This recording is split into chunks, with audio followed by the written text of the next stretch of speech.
Dear Facebook's friends, take my cordial salam. Assalamu alaikum wa rahmatullahi wa barakatuh. Let me first introduce myself. I am an Islamic lecturer. Alhamdulillah Rabbil Alameen. Wala akibatul muttaqin wassalatu wassalamu ala ashrafil anbiya wal mursalin wa ala alihi wassahabihi azmain.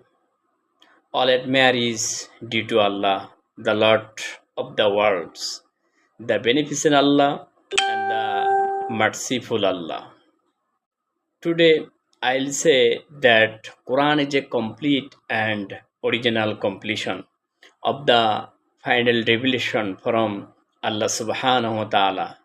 And throughout the last prophet of Islam, Muhammad sallallahu alaihi wasallam, peace be upon him, the pecimel over a period of the 23 years of the Holy Prophet's life.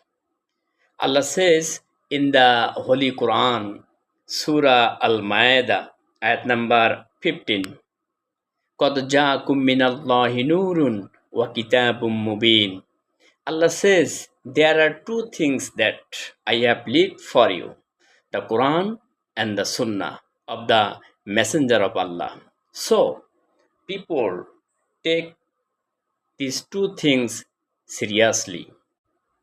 Our Prophet Hazrat Muhammad sallallahu alaihi wasallam says in the Holy Hadith, "Man qala bihi sadaka, wa man amila bihi uzira, wa man hakama bihi adala, wa man da ilayhi hudiya ila siratim mustaqim." Rasul sallallahu alaihi wasallam says, the one who speaks from the Quran speaks the truth.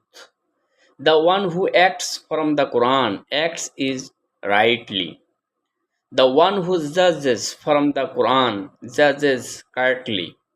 And the who are calls people from the Quran calls them to the right path. Because our life starts beside on Quran and Sunnah, we are all Muslims.